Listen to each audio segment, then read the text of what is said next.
මේ මාමේ ඕ මාමා කවුද? ඇයි මොකටද? දැනගන්න ඕනේ. ඒක තමයි මං අහන්නේ මොකටද?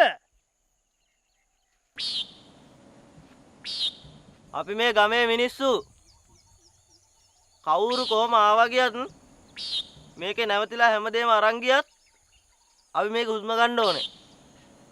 දැන් අපිට මහන්සි. ආවගේ හැම එකම විශ්වාස කරපු තොපිලටයි බොල පිස්සු. කාලකන්නි. පල කසිප්පු බඩෝ යන්න. මට මොකද්ද බල තෝ කිව්වේ? උඩ තියෙනවා මූනිසම් පුකම් බහින්න දරගනින්. දරග හපිය. දරග හපිය. තෝ මම හවස එන්න කලින් උතරින් නැගිටලා තිබුණොත් තෝගේ පොදිය ගලවලා අතර දෙනව දරගනින්.